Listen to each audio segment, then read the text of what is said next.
Meus amigos e minhas amigas, bem-vindos a todos e a todas ao canal do Instituto de Economia da UFRJ.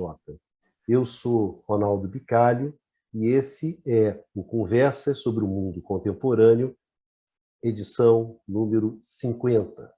O tema da nossa mesa redonda hoje, de debate sobre o que acontece no mundo contemporâneo, é justamente as eleições francesas. No último domingo, dia 24 de abril, ocorreu o segundo turno das eleições presidenciais francesas. O vitorioso foi Emmanuel Macron, que dessa forma conseguiu o seu segundo mandato à frente do Elíseos. No entanto, um dos fatos mais importantes da eleição francesa foi justamente o crescimento significativo da extrema-direita. Marine Le Pen, no último domingo, alcançou uma participação significativa do eleitorado francês, atingindo 42%. Isso significa que, nos últimos 20 anos, a extrema-direita praticamente dobrou a sua participação junto ao eleitorado francês. Esse tema é um tema importante, tem causas políticas, mas também tem causas econômicas, que é o forte crescimento da extrema-direita. Uma extrema-direita que, no caso da França, se tornou um protagonista importante dentro do jogo político. É justamente esse tema que nós vamos discutir hoje aqui com vocês. Para isso, temos a nossa mesa tradicional, com os professores Luiz Carlos Prado, Numa Mazati, Eduardo Costa Pinto e Eduardo Baixa. Então... Sou eu mesmo, tá, Bicalho? Sem barba. E o Dudu tirou a barba e eu coloquei a barba, né? Exatamente. Quando começou a pandemia, eu tirei a barba. O Prado manteve durante a pandemia. Não, na verdade, a barba foi um produto da pandemia. Não, no meu caso, eu tirei agora que as coisas estão pouco a pouco voltando à normalidade, voltei com a barba.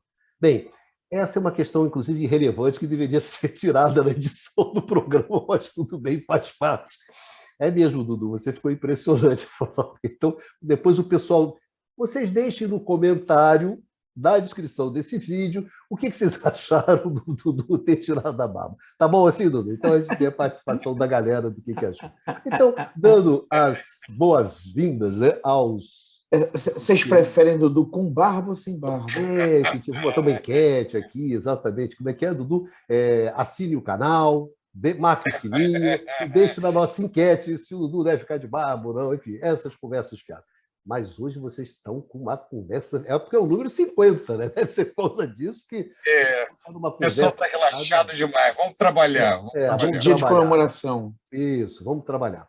Então, esse é o tema que nós vamos discutir hoje com vocês, que são as eleições francesas, quais são as causas, os fatos econômicos, políticos que geraram esse resultado e quais são as implicações, né? Um pouco as implicações óbvias sobre a França, mas também as implicações sobre a Europa. Enfim, vai ser uma conversa, como vocês estão acostumados aqui no Conversa sobre o Mundo Contemporâneo, sobre esse tema que é as eleições francesas.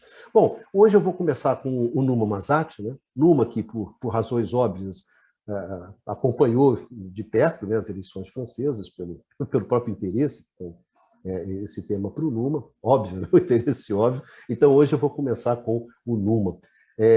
Numa, bem-vindo ao programa, bem-vindo aqui à nossa edição 50. Obrigado, Bicalho. E eu acho que é um tema que é um tema interessante, acho que você acompanhou de forma bastante interessada, acho que você pode colocar um pouco de angu nesse mingau aí. Vai lá, Numa, o que você achou das eleições francesas? O que aconteceu na França, né?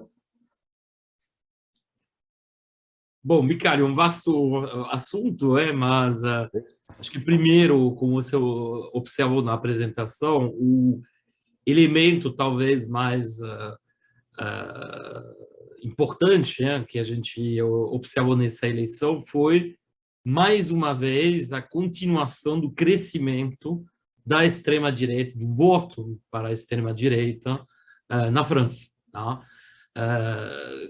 na verdade, se a gente comparar a primeira vez com a primeira eleição na qual a extrema-direita chegou para o segundo turno, né, que foi em 2002, com o pai da Marine Le Pen, o Jean-Marie Le Pen, na época, o Le Pen pai fez um pouco menos de 18%, né, dos votos no segundo turno, 17,8% né, de memória. Tá?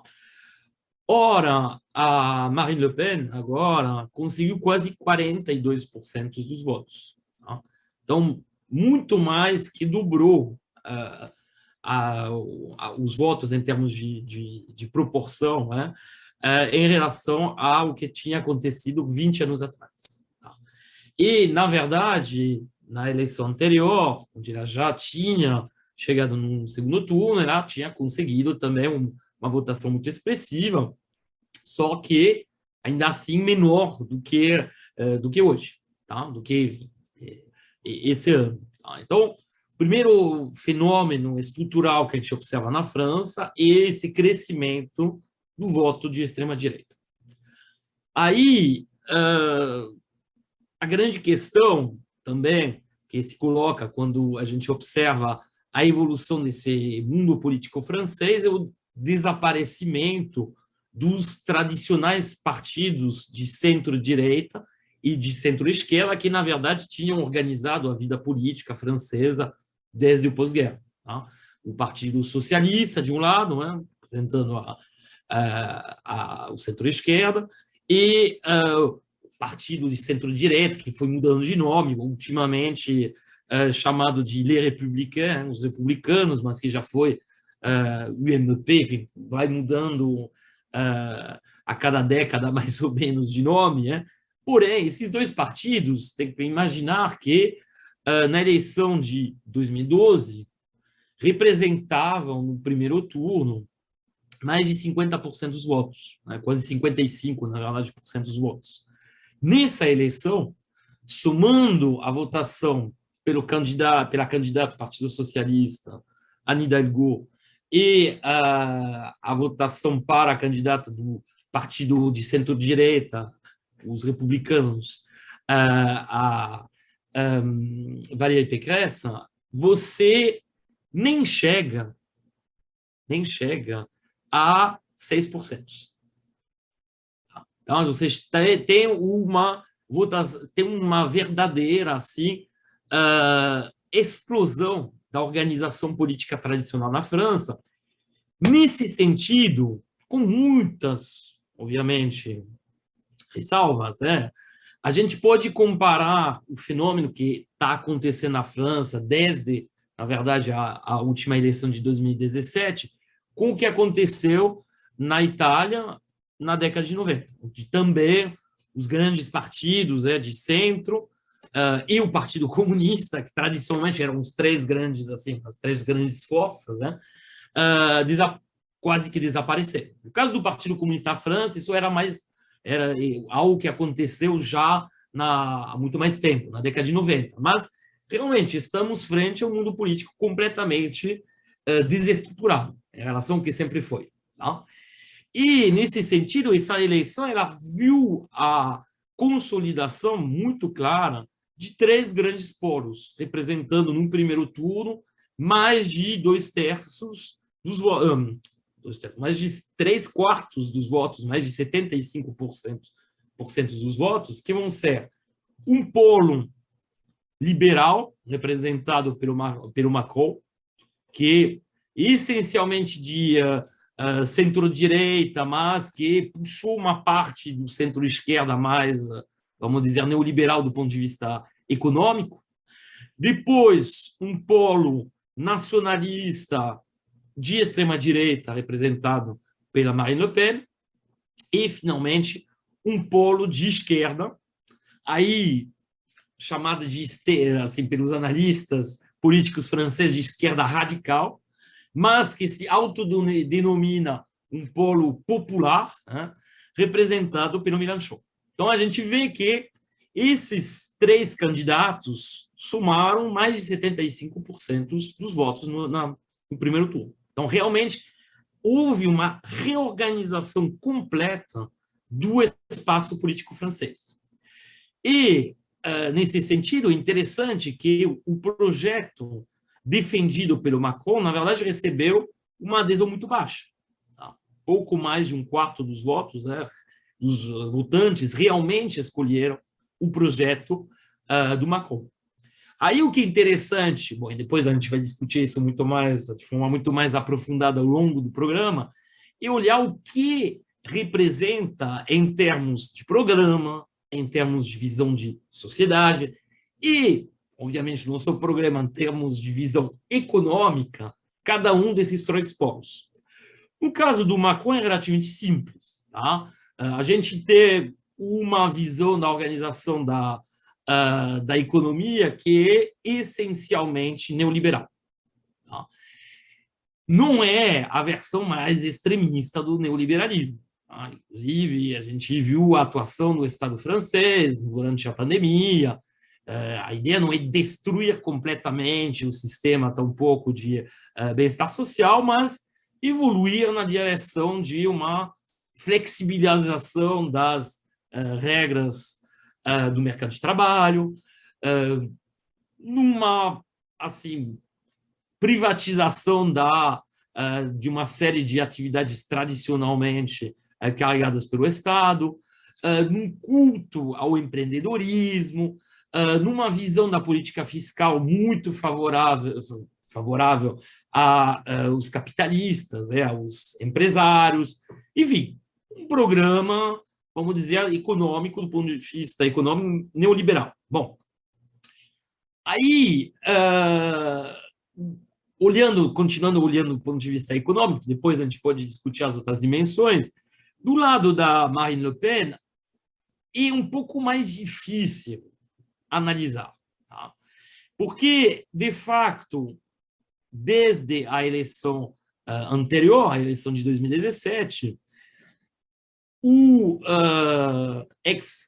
a ex-Frente Nacional, que hoje em dia é o Rassemblement National, escolheu defender uma política econômica não muito clara, mas que, pelo menos em alguns aspectos, parece defender a manutenção do estado de bem-estar social.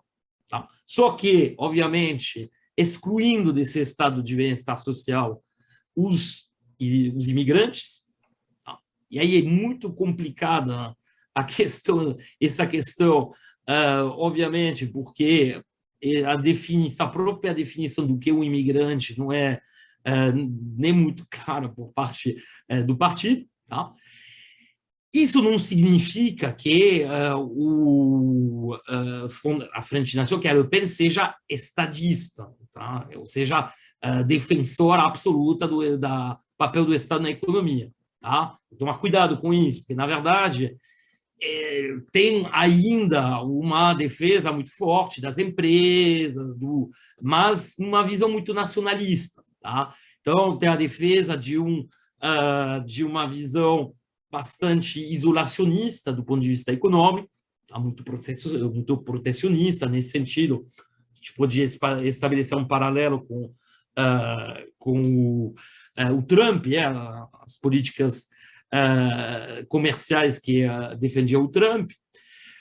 Tem a ideia de, na verdade, assim, tentar promover assim, uma maior independência do ponto de vista econômico da França, então, com uma ênfase na necessidade de relocalizações de atividades consideradas estratégicas, só que um programa não era muito claro como isso ia ser realizado. Então, na verdade, você tem um programa que defende a ideia de uma proteção da população contra a mundialização, a globalização. Tá?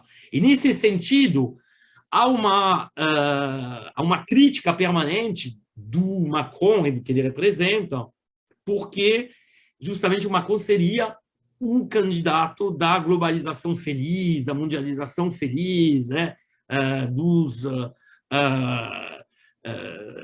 Como se chama? Das startups, né? da nova, da quarta revolução industrial, enfim. Bom, então, no caso da Le Pen, tem essa ideia de proteção. Tá?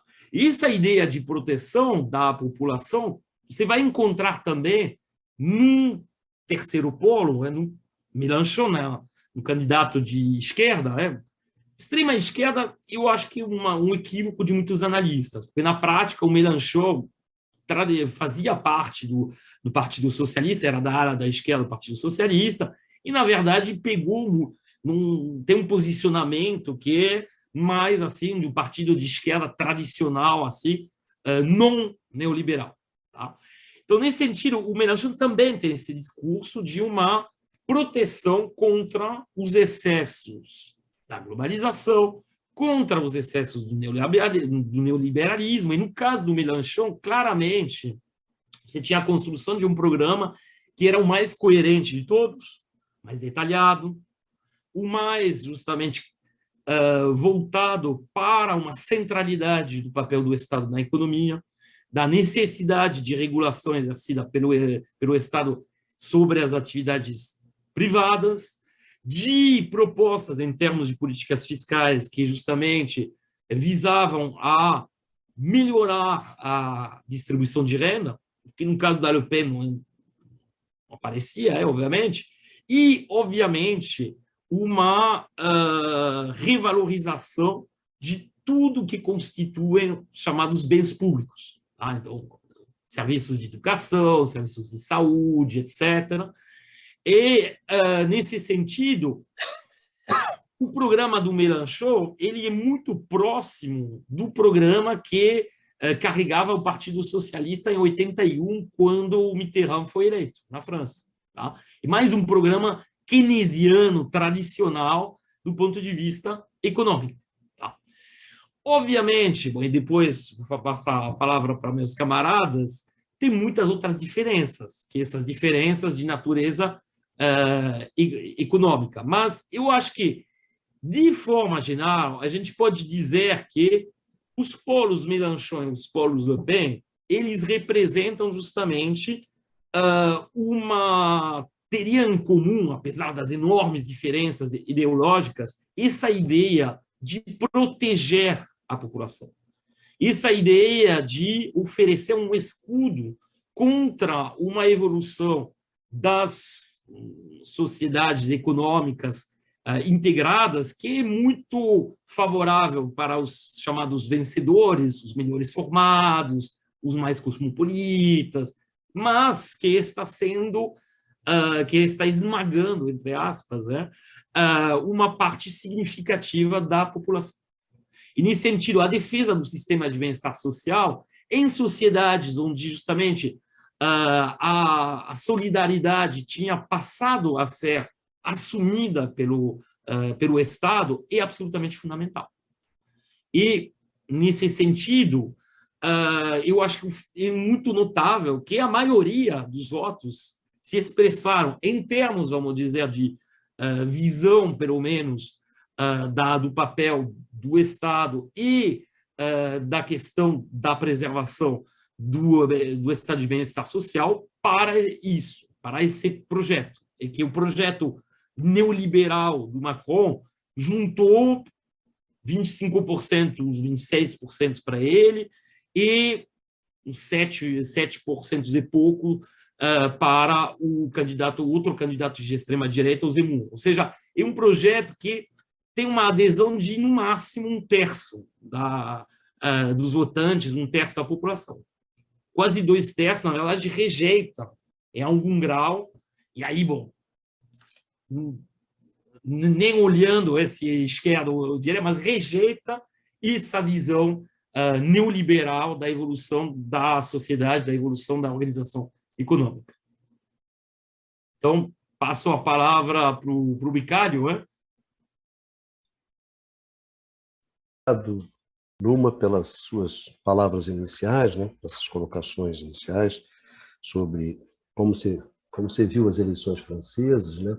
E agora eu gostaria de convidar ao Prado, nosso querido Luiz Carlos Delorme Prado. Bem-vindo, Prado. Estou fazendo as boas-vindas aqui hoje, um pouco mais tarde. Então, Prado, obrigado pela sua presença, obrigado por você estar aqui com a gente nessa mesa, mais uma edição, né, do Conversa sobre o Mundo Contemporâneo. E eu gostaria de saber um pouco da sua visão. Né? Como é que você viu essas eleições francesas? Eu vou pegar justamente de onde o Numa parou, chamando a atenção um ponto interessante. O primeiro-ministro francês, o Bruno Le Maire, que é um daquelas figuras de formação tradicional, né, uma das grandes escolas francesas, filho de um executivo. Luiz Carlos, desculpe, o Bruno Le Maire é, na verdade, ministro da Fazenda na França, né? Da Fazenda, né? O que eu falei? Isso, primeiro-ministro, né? Não, se eu falei está errado, realmente, o Isso. ministro da Fazenda. Mas ele deu uma entrevista interessante para alguns jornais europeus, dizendo que nós não podemos esquecer a mensagem que foi enviada, que nós temos que mudar a nossa forma de governo. E ele afirma que o principal problema do governo, desse segundo governo, seria a questão do poder aquisitivo. Ou seja, do fato de que uma parcela, como o Numa falou, razoável da população está sofrendo ou está sentindo os efeitos do impacto das transformações econômicas dos últimos anos, passando não apenas pela pandemia, mas, ao sair da pandemia, o impacto que foi aí a guerra da Ucrânia sobre as economias europeias. Nesse sentido, quando a gente analisa as perspectivas das principais economias europeias esse ano, elas vão ter que lidar com uma inflação muito alta, em torno de 5,5% ao ano, que é, para esses países industriais avançados, muito alto, né? A periferia europeia mais elevada ainda, que tem a ver com problemas que já vinham sendo gerados antes da pandemia e agora com a situação da guerra. Ou seja, nesse cenário, e pressionada pelos resultados eleitorais, não apenas no caso da França, mas outros países da Europa, o dilema da retomada do crescimento passa a ser um ponto muito importante dentro disso daí. É verdade, e esse é um ponto que, antes de começar o programa, a gente estava trocando aqui um pouco de ideia. Se a esquerda é muito dividida, a extrema-direita é extremamente dividida também. A extrema-direita francesa, Le Pen, é muito diferente da extrema-direita americana, para não falar da extrema-direita brasileira, que não é de maneira nenhuma nacionalista, mas na Europa também há muitas diferenças, até mesmo em relação à posição na guerra. Por exemplo, Le Pen parece que se aproxima muito do Putin. Putin tinha uma relação próxima com muitos setores da extrema-direita europeia, em especial por causa da questão identitária, que era uma questão muito importante para a extrema-direita europeia, e a visão do atual governo russo muito dura dentro dessa área era visto com bons olhos. Por outro lado, você tem outros setores que se aproximam da extrema-direita ucraniana. Então, essas divisões ficaram também muito explícitas dentro dessa situação. Mas o nosso objetivo aqui, obviamente, não é discutir a política da extrema-direita, mas as políticas econômicas que se colocam na mesa dentro dessas condições. Então, a minha grande dúvida, que não está clara de maneira nenhuma, é como esse grande centro europeu, que passa não apenas pelo Macron na França, mas pela coalizão alemã, também como os italianos vão se posicionar perante essas duas pressões contraditórias, né?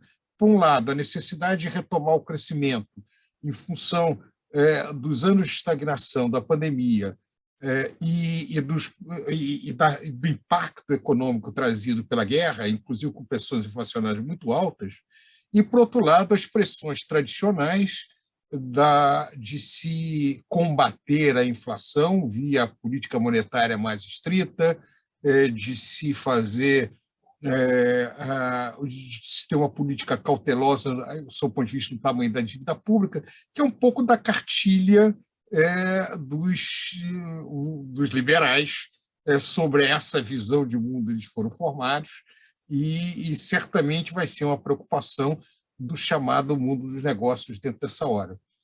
Então, por outro lado, as próprias escolhas de política econômica daqui por diante na Europa estão muito condicionados pelas circunstâncias da Guerra Fria, da nova Guerra Fria, se é que esse seria um nome adequado para isso, mas certamente do afastamento da Rússia dentro dessa esfera da esfera europeia tradicional. Como é que se vai? Que nova política vai se colocar dentro disso daí? Ou seja, por um lado, a gente pode supor que foi criada muitas oportunidades de crescimento da Europa, não a curto prazo, mas a médio prazo. Por exemplo, no caso da Alemanha, há projetado investimentos muito elevados na questão energética e na questão militar. A grande problema é saber como você vai lidar com os problemas de curto prazo desse ano, com a inflação muito alta e com todas as pressões de ausência de energia que podem provocar, inclusive, pode impedir uma retomada mais acelerada desses países. Mas, de certa maneira, a extrema-direita, apesar do sucesso na França, a impressão que eu tenho é que ela está um pouco perdida na Europa com a questão da guerra. Quer dizer, ela se dividiu também em torno disso.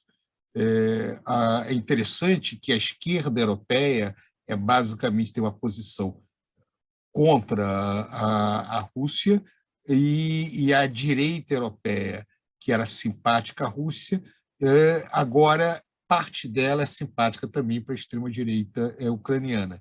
Agora, como é que isso implica em termos de política econômica? Qual é as alternativas de política econômica que a extrema-direita pode oferecer agora para disputar eleições dentro da Europa? Isso não é muito claro o que eles vão apresentar. A questão do aumento da solidariedade, da necessidade de apoiar as populações, tudo bem. Um nacionalismo mais extremado, tudo bem. Mas esse nacionalismo mais extremado está sendo apropriado pelos setores neoliberais, pelos setores mais tradicionais e pela esquerda social, que no passado foi social-democrata, hoje se aproxima muito do neoliberalismo também. Então, jogando um pouco essa questão adiante, não está muito claro para mim como é que, na prática, só para a gente pegar novamente o caso da França, o novo governo do Macron vai fazer, ou seja, essas transferências econômicas que ele pretende fazer vão ser feitas com aumento de imposto? Parece muito plausível. Com o aumento da dívida pública, se é um aumento da dívida pública, ele vai se afastar um pouco desses cânones tradicionais que norteavam a política econômica desses setores. Como é que ele vai se articular com a Alemanha nessas novas horas, nesse novo momento? É a própria Alemanha que tem que fazer grandes investimentos nessa área de energia. Como é que ela vai se financiar? Ela vai aumentar também a sua dívida pública no momento de pressões inflacionárias? Então, me parece que a disputa está muito por aí. Eu não vejo um momento de grande ascensão da direita na Europa Ocidental. Se, por um lado, ela está disputando realmente algumas posições, eu acho que ela está um pouco perdida sobre o que oferecer. E parte do discurso da direita está sendo apropriado por setores que tradicionalmente ficavam mais ao centro. Portanto, abre um espaço para a esquerda voltar, figuras como Mélenchon e outra, voltar uma discussão mais ativa em termos de maior solidariedade às questões aliadas a isso. Mas isso é muito especulativo. Eu queria ouvir um pouquinho de vocês mais sobre esse tipo de dilema que se coloca na mesa. Valeu, Luiz. Obrigado. Marshall, bem-vindo à nossa mesa. Boa noite, Vicálio.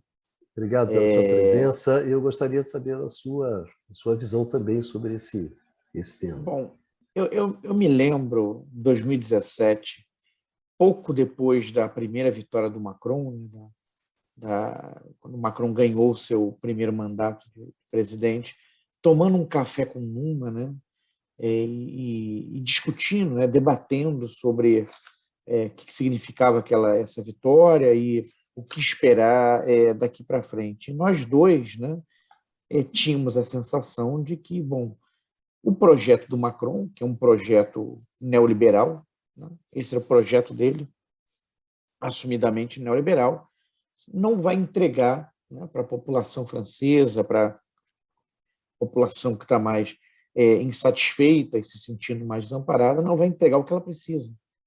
Tá? E que, nesse contexto, era de se esperar que, independentemente de quem ganharia as eleições, mas que Le Pen, possivelmente, quiçá provavelmente, viria mais forte em 2022, teria uma eleição mais expressiva. E foi realmente o que aconteceu. Ela teve, em 2017, aproximadamente 33% dos votos e agora aproximadamente 42% dos votos. Então, quer dizer, o candidato que chegou novamente ao segundo turno, tá?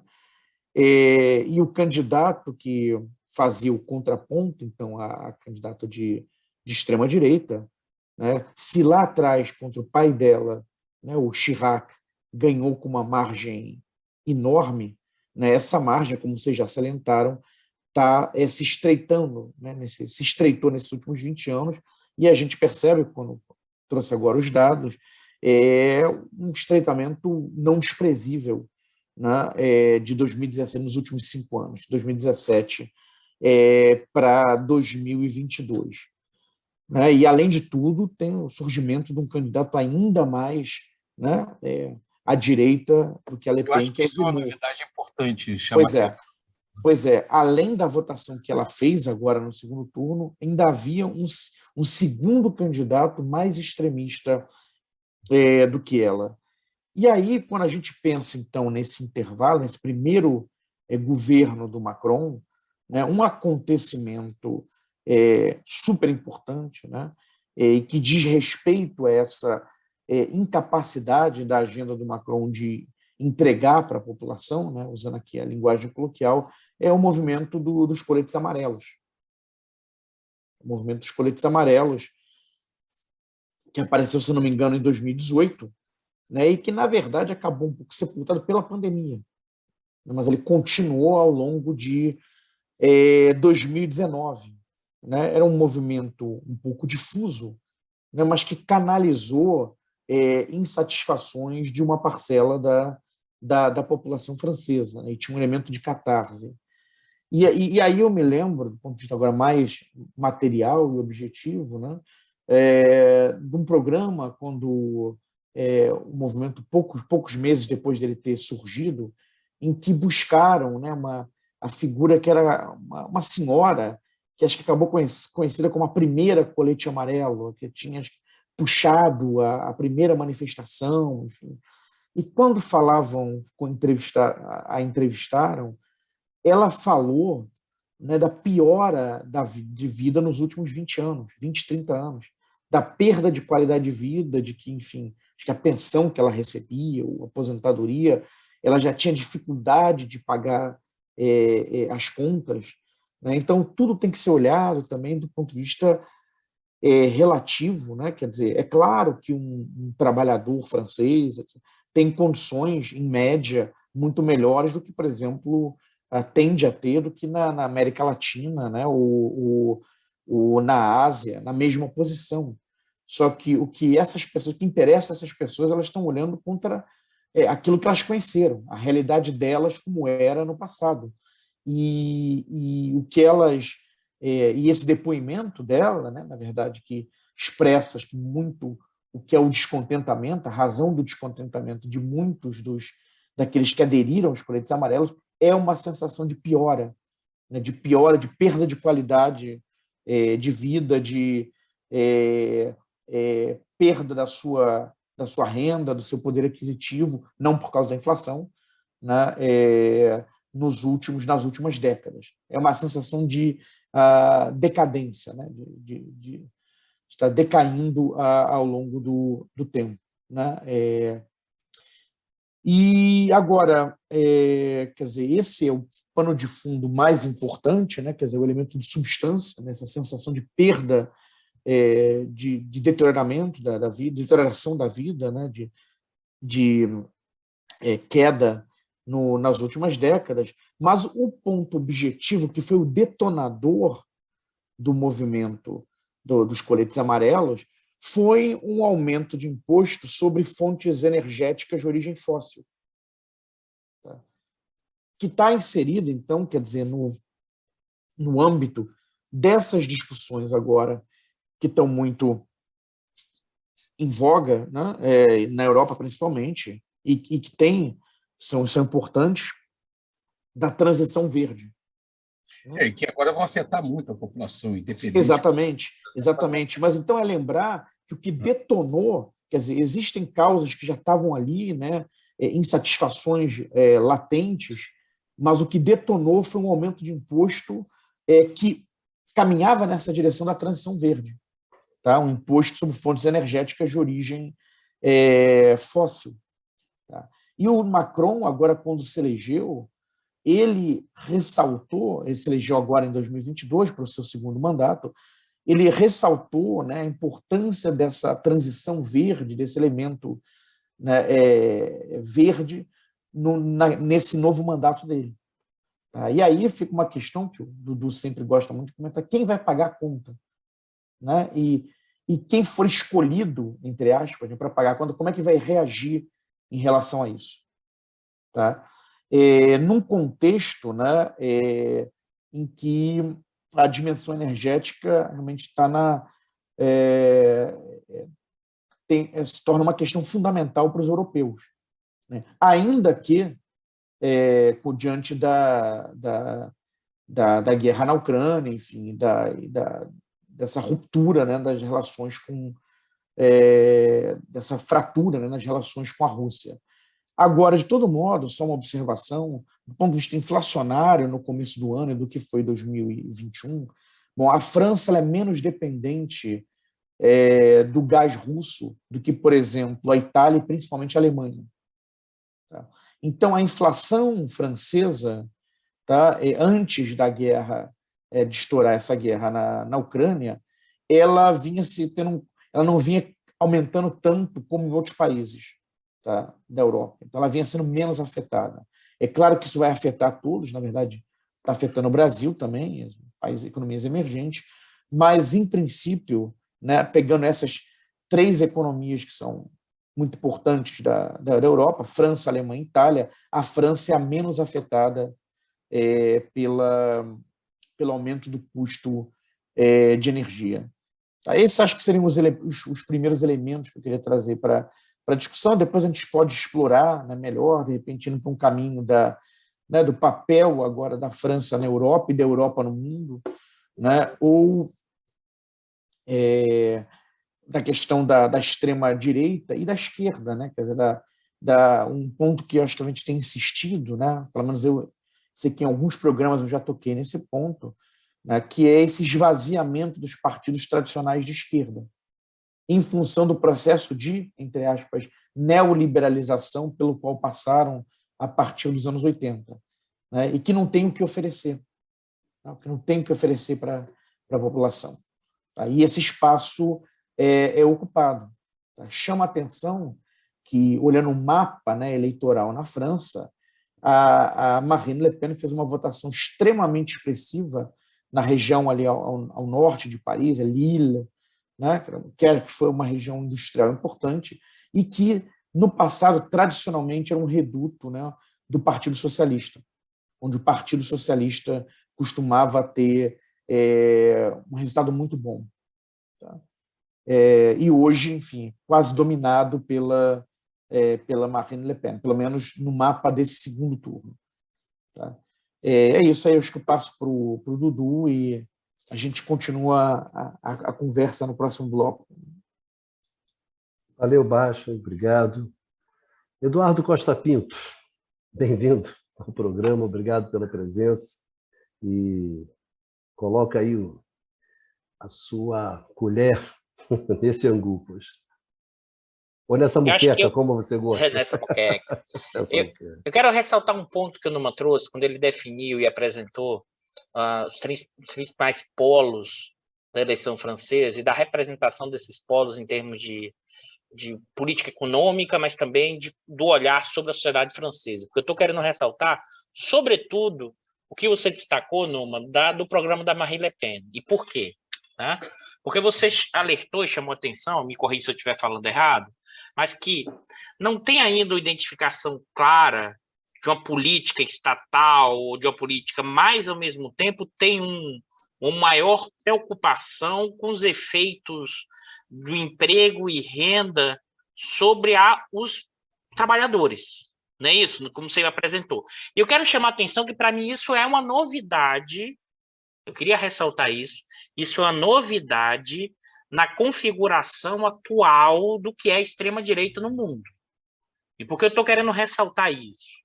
Porque a extrema-direita no mundo, na minha leitura, que tem um debate enorme sobre isso, mas esse neoconservadorismo, ou essa extrema-direita, ela está muito mais centralizado em ideias do nascimento do comunitarismo de direita norte-americano lá dos anos 20 e 30. Vou tentar explicar isso. É a ideia de que a comunidade é o elemento fundamental, mas o indivíduo também. É diferente do que é a extrema-direita nazista ou fascista europeia, em que a lógica é corporativista e que o Estado tem um elemento de coordenação, inclusive de articulação, funcionando como um corpo, e as conflitos e contradições são harmonizadas pela política corporativa estatal. E a gente estava acostumado a pensar a extrema-direita com esse olhar, dado que foi os anos 20 e 30 na Europa. Eu estou chamando a atenção isso, que a novidade do avanço da extrema-direita, sobretudo a partir dos anos 2000, é uma extrema-direita que tem elementos, né, do indivíduo, comunitarismo de direita, que é um elemento muito mais da formação do pensamento político norte-americano. Por que eu estou ressaltando isso? Que eu acho importante e fundamental. Porque tem todo o debate se essa extrema-direita é ultra-neoliberal.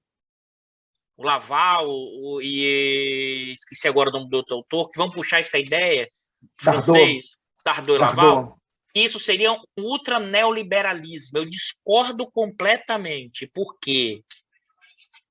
Porque a questão, o mercado para a extrema-direita, com essa linhagem mais norte-americana, não é o mercado o elemento central. A despeito da existência do mercado e da existência das relações entre indivíduos.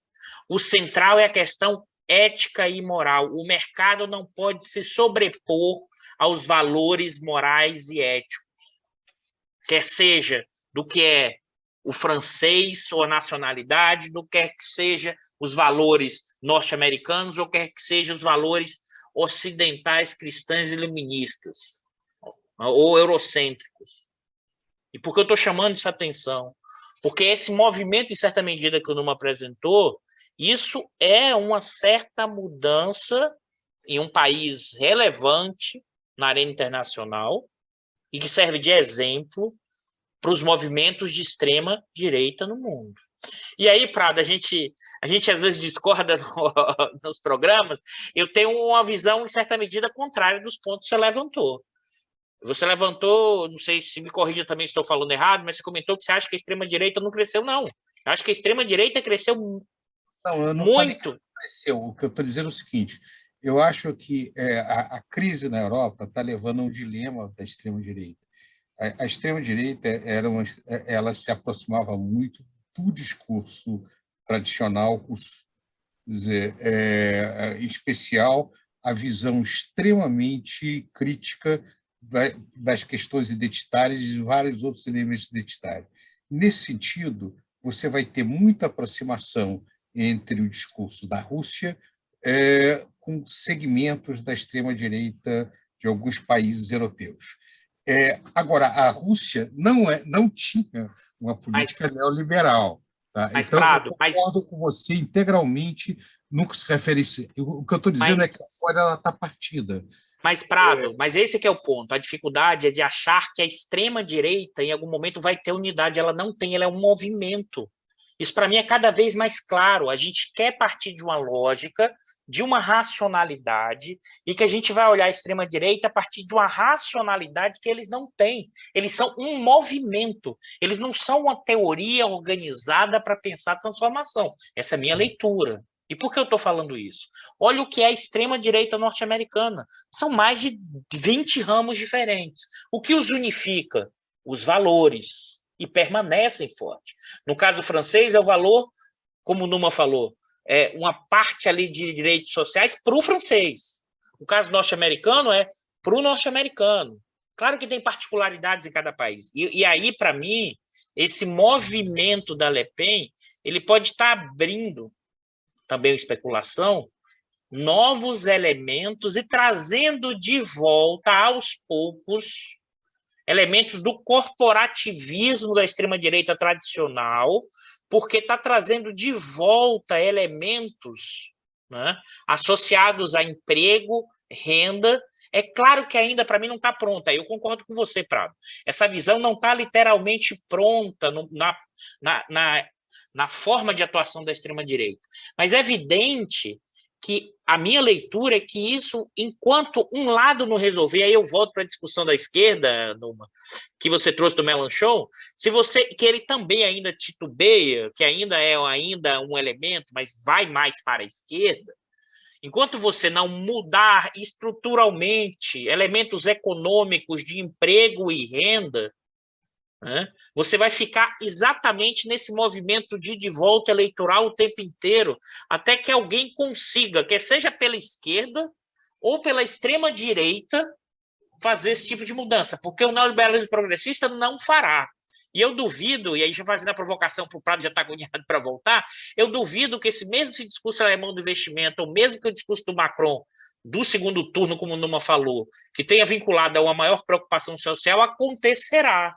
O neoliberalismo progressista, enquanto projeto, e a lógica não opera. Essa coisa da questão verde, entendeu, Baixa? Quem que vai pagar por isso? Mais ainda, não é tão neoliberalismo extremo, mas acho muito difícil o Macron gerar. Por isso que vai abrir novas possibilidades desses dois polos que o Numa alertou, ampliar ainda mais a capilaridade na sociedade francesa. Mas aí eu passo, que eu fiz bastante provocação para vocês.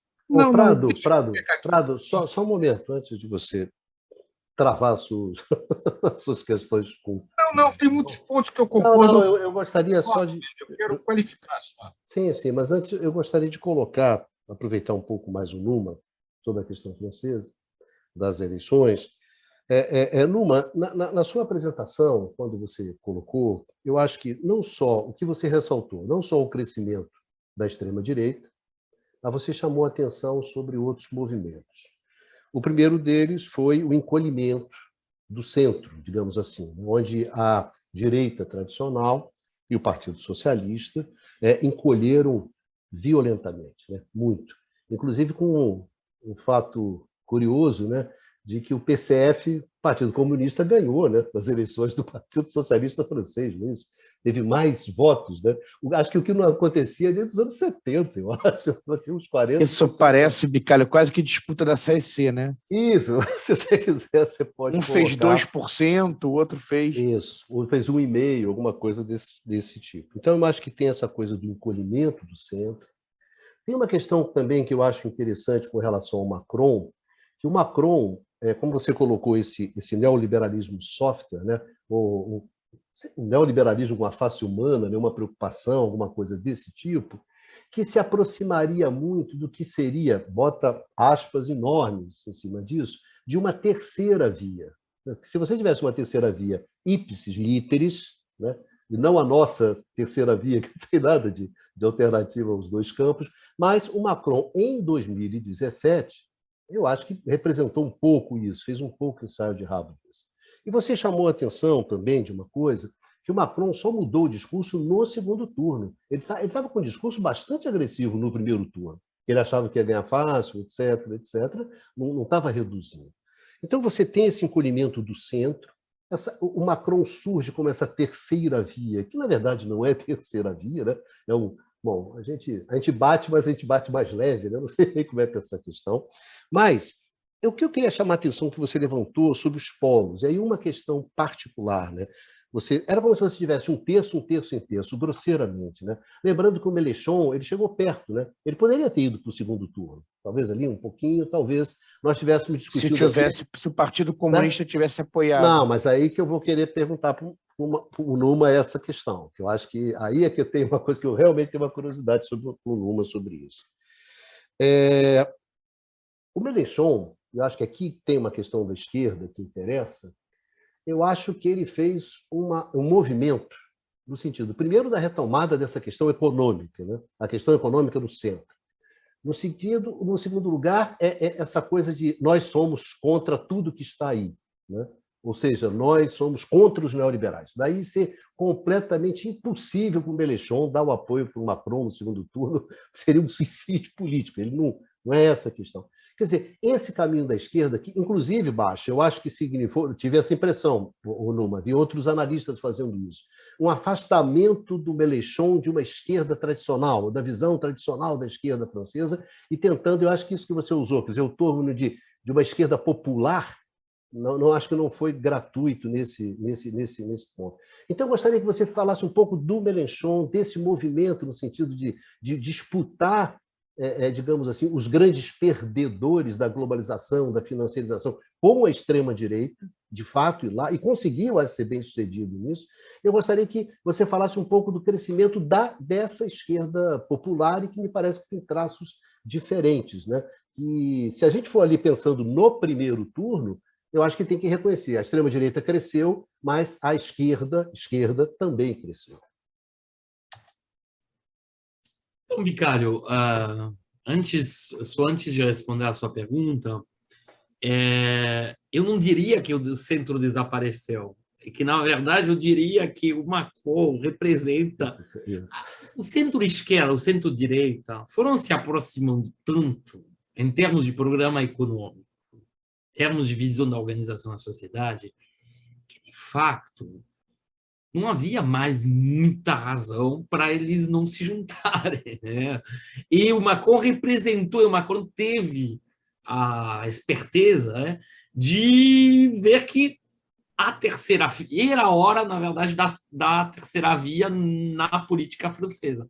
E que essa terceira via, na verdade, seria simplesmente assumir uma posição meio mediana entre o que seria centro-esquerda e centro-direita, sendo que isso não era muito difícil, visto a quase unanimidade em relação às questões econômicas. Se você pegasse a ala da direita, entre aspas, do Partido Socialista, e a parte mais centro da direita tradicional, bom, as diferenças do ponto de vista econômico, de programas econômicos, eram mínimas, para não dizer quase inexistentes. Tanto que ele teve o apoio do Manuel Valls, candidato derrotado no Partido Socialista em 2017. Não, nem detalhe, mais do que isso, o Macron foi ministro da... O Macron é uma criatura, literalmente, uma criação do François Hollande. Tá? Ou seja, ele surge como conselheiro do François Hollande, que era o presidente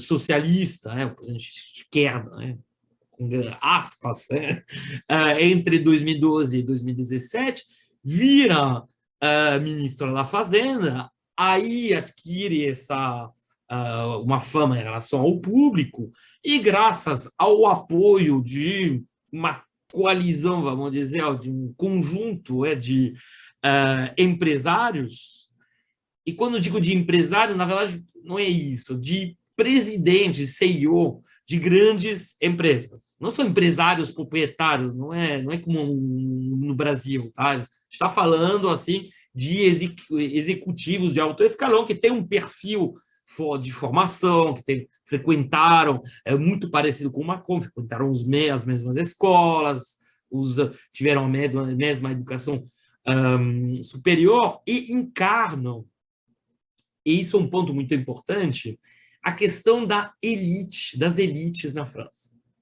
Porque nessa eleição, e aí, bom, depois eu vou usar isso até como transição para responder propriamente a sua pergunta, Bicalho, a questão do sentimento anti-elite foi crescendo muitíssimo. Isso é muito interessante, porque, historicamente, a França sempre se orgulhou, desde, na verdade, a época pré-revolucionária, isso foi, obviamente, reforçado pela Revolução e, mais ainda, pelo período napoleônico, de ter um sistema de grandes escolas, de grandes corpos de formação dentro do Estado, de ter um Estado muito centralizador e com um sistema piramidal, tanto na educação quanto na formação dos quadros. Tá? Muito diferente do Brasil. A França, assim, é tudo, você é bom na sua... sei lá, você vai bem na escola, no seu colégio, aí você vai para uma classe preparatória, onde os melhores da região, e aí os melhores dessa classe preparatória vão para a grande escola lá em Paris. É uma organização quase soviética nesse sentido. E os próprios soviéticos, até um certo ponto, se inspiraram também nesse sistema piramidal.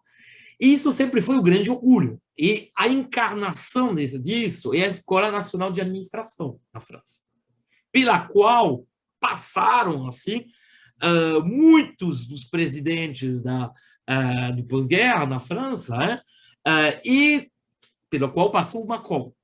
Só que houve uma mudança nessa elite, vamos dizer, intelectual / administrativa francesa, a partir basicamente da década de 70, e que ela passou a ter uma certa fluidez, entre o Estado e o universo empresarial.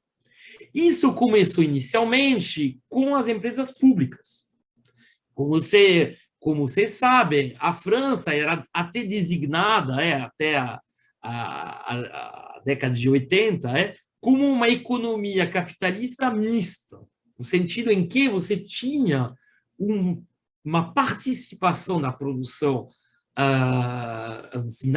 industrial e nos serviços das empresas públicas enorme. Por uma razão, assim, uma série de razões, obviamente, as práticas keynesianas na Europa, que favoreciam essa presença do setor público, assim, do Estado no setor produtivo. Também o fato que muitos empresários franceses tinham colaborado com os alemães durante a ocupação, então, na hora da depuração, quando acabou a guerra, as empresas foram nacionalizadas, foi o caso da Renault, enfim, das muitas empresas industriais, e isso fez com que você começou a ter essa passagem dos quadros do Estado para as empresas públicas. E quando essas empresas públicas passaram a ser privatizadas, lá no final da década de 80, aí que você passou a ter essa fluidez, esses percursos individuais de pessoas que começam na alta administração, depois vão para uma entidade semipública, uma empresa pública, mas de capital aberto, tipo Petrobras no Brasil, e finalmente que depois vão para o setor privado puro e simplesmente. O Macron sendo a encarnação disso, o Macron começa como funcionário público, depois ele vai trabalhar num banco, um grande banco de investimento, e depois ele volta para o Estado. E você passou, então, a ter esses percursos. Você vai um pouco para o privado, depois voltar para o Estado, aí depois voltar para o privado, enfim, essa fluidez, vamos dizer. E isso leva a uma identificação, uma visão da elite como nem sendo mais dessa elite que é estatal, que supostamente se preocupava muito com um Estado, que não teria mais, justamente, essa preocupação com o Estado, com o bem-estar público, que, na verdade, estaria interessado na própria trajetória e, em última instância, favorecendo as empresas privadas. Inclusive, um elemento que não foi evocado até agora é o escândalo das empresas de consultoria, que foi um elemento muito importante antes do primeiro turno, porque se revela-se que o Estado francês, durante o mandato do Macron, passou a gastar anualmente mais de 1 bilhão de euros com consultorias privadas, particularmente realizadas pelas grandes empresas internacionais de consultoria, BCG, McKinsey. Bom, mas o escândalo, na verdade, explodiu com a McKinsey, porque se deram conta que relatórios que poderia realizar qualquer estagiário eram faturados por milhões de euros. Tá? E que, ainda por cima, esses relatórios, obviamente, sempre defendiam uma posição liberalizante, sempre acabavam favorecendo também empresas privadas, que, por acaso, eram também clientes privadas dessas mesmas consultorias. E aí ficou muito claro que havia, e foi denunciado, tanto do lado da Le Pen quanto do lado do Mélenchon, a ideia que haveria uma espécie de gangrena dentro do Estado francês, dentro da alta função pública francesa, por conta dessas trajetórias, vai para o privado, depois voltar para o Estado, voltar para o privado. Então, isso é um elemento muito importante. E, nesse sentido, aí respondendo a sua pergunta, Bicário, o Mélenchon é muito interessante. O Mélenchon, ao mesmo tempo em que ele denuncia essas práticas, e, na verdade, essa privatização das tomadas de decisões, que é muito problemático do ponto de vista democrático, porque, em vez de ter decisões tomadas por figuras políticas eleitas, você tem consultores, assim, grandes empresas de consultoria que passam a aplicar um receituário que, na verdade, é o fruto de o que eles chamam de benchmark, ou seja, na verdade, de uma tentativa de padronização no mundo inteiro das práticas do Estado.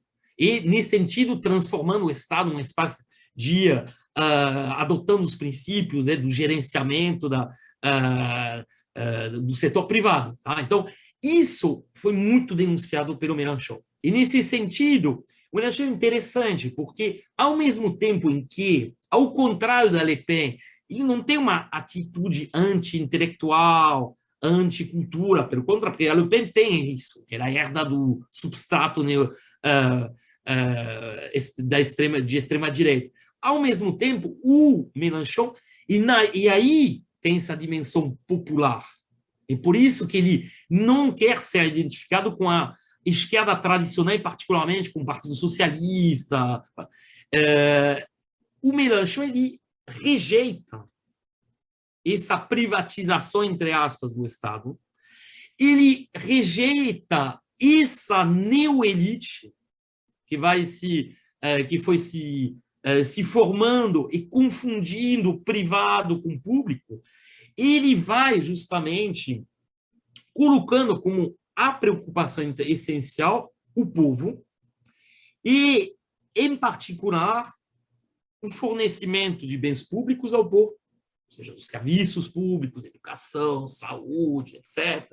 Bom, a ideia que uma sociedade multicultural como a sociedade francesa tem que fazer também, tem que promover muito mais gasto social, transferências, para justamente favorecer a integração da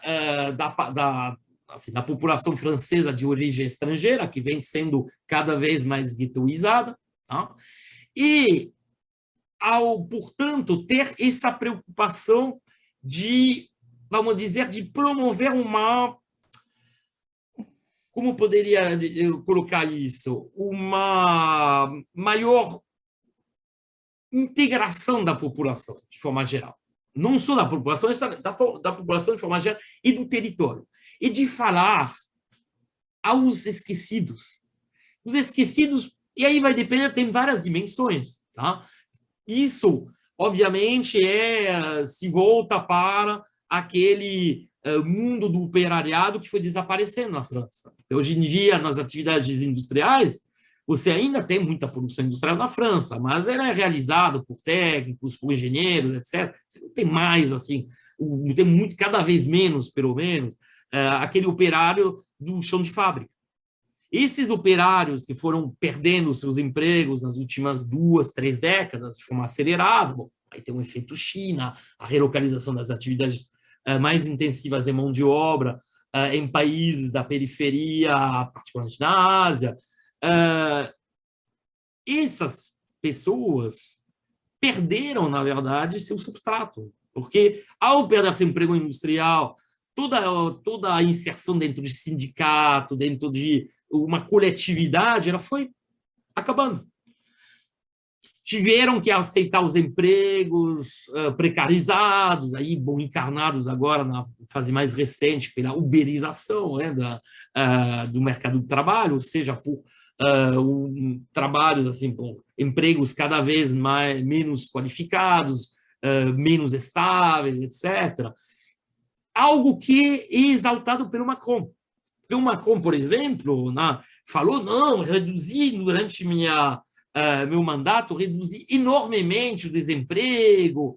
O problema é que os empregos que foram criados, na sua maioria, são esses empregos de péssima qualidade e que foram também favorecidos por uma flexibilização do mercado de trabalho. E lá também o Mélenchon defende a retomada de um mercado de trabalho que proteja o trabalhador e que não seja mais orientado exclusivamente para agradar os empresários. Aí tem a questão também, as críticas, porque tem sempre os jornalistas, de forma geral, os analistas, sempre na França, criticaram o programa do Mélenchon, dizendo que era impossível de financiar. Como ele mostrava muito bem, aí, ajudado por um time de economistas heterodoxos, tinha como financiar mudando a lógica do sistema tributário. E, por exemplo, cortando os enormes subsídios das empresas que, fora da pandemia, né, foram concedidos a essas empresas, às empresas que não foram responsáveis por criação de emprego, nada disso, só aumentaram os lucros. E qualquer semelhança com práticas que aconteceram no Brasil não é uma mera coincidência. Então, tem toda aí, defende uma lógica completamente diferente da política econômica, da política tributária, e, nesse sentido, oferece, assim, através do seu programa, a ideia de proteger. Não necessariamente se fechar, não é a visão da Le Pen de uma coisa completamente protecionista, assim, cortando o mundo, não é essa a ideia. Mas é simplesmente de restabelecer mecanismos de solidariedade dentro da sociedade francesa, através do Estado, de também adotar uma política industrial que seja mais favorável para o emprego e para a criação de empregos de qualidade, entre aspas, no sentido não precários, né? E também conectando isso, esse é um elemento fundamental, bom, e depois eu deixo falar meus camaradas, conectando isso com a questão da política ambiental.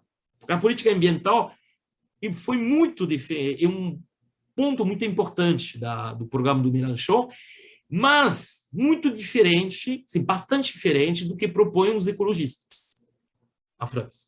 Ou seja, conectando sempre a questão ambiental com a questão social, tá? Tentando, pelo menos, fazer isso e mostrar as oportunidades que isso representaria, e não só por, vamos dizer, uma elite de engenheiros que trabalhariam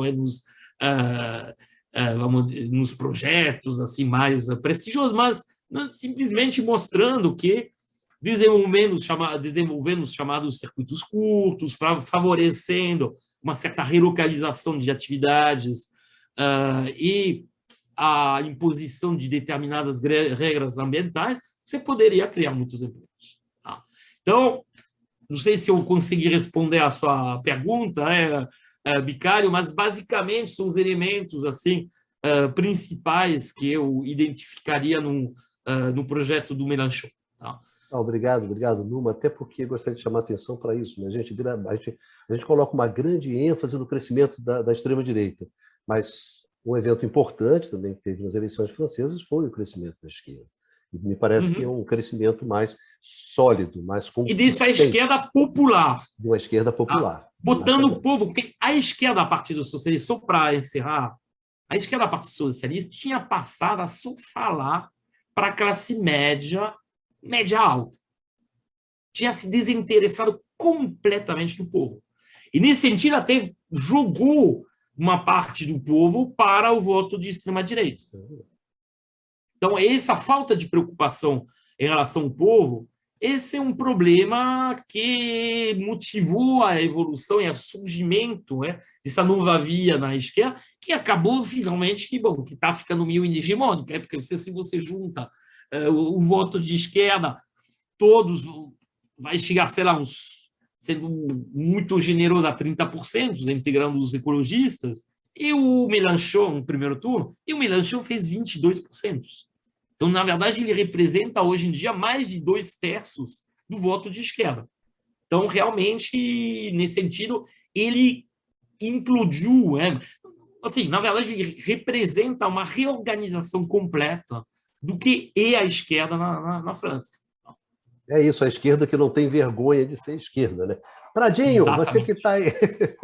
Eu tô querendo dócil ali, o Pradinho doido para brigar lá com o Dudu, sei lá, mas vai lá, Pradinho. Não, tem duas coisas que eu queria qualificar, só para pegar.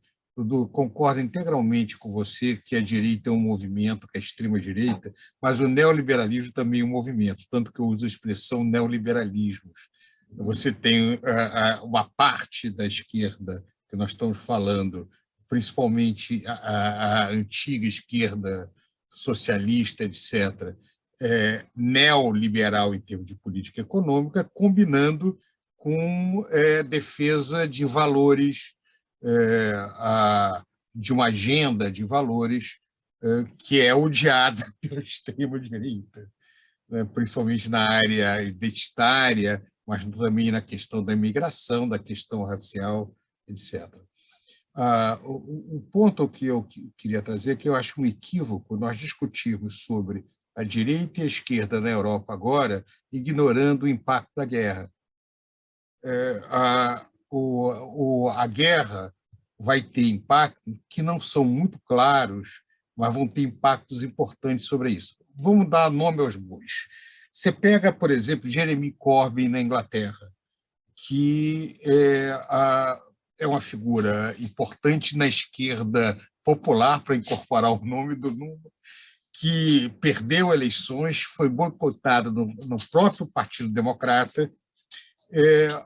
O Jeremy Corbyn, que foi, por um lado... pela imprensa dita progressista. Pela imprensa dita progressista. Ele foi... The Guardian, é isso? Ele era um crítico da agenda de direita do Putin. Agora, durante a guerra, ele fez uma crítica ao avanço da OTAN, que a OTAN estava colocando, essas discussões que a gente já conhece aqui. Então, ele foi acusado pelo próprio Partido Trabalhista de quase de uma traição. Eles estão falando de um novo macartismo. Ele que, ao contrário do Labour, do New Labour, que foi muito próximo a várias figuras ligadas ao Putin, agora esses grupos que agora ficaram profundamente anti-Rússia estão criticando pesadamente ele dentro disso. Por outro lado, vou só para pegar uma outra coisa. O Razem Together, Juntos, que é um partido de esquerda polonês. A Polônia tem um governo de direita que pertencia ao movimento progressista internacional. Andou rompendo com a esquerda, uma parte da esquerda americana ou da esquerda internacional, sob o argumento de que eles não estavam criticando o suficiente a postura do Putin com referência a uma área em que eles consideram que o grande risco de imperialismo é o imperialismo russo. Nós temos uma confusão hoje acontecendo, principalmente na Europa, que é importante nós compreendermos como é que isso bate na parte de política econômica. Por que eu chamo atenção nisso? Porque a discussão nossa aqui no Brasil, muitas vezes, é muito simplista. Por um lado, a guerra marca um evento que, de certa maneira, põe em xeque o imperialismo americano.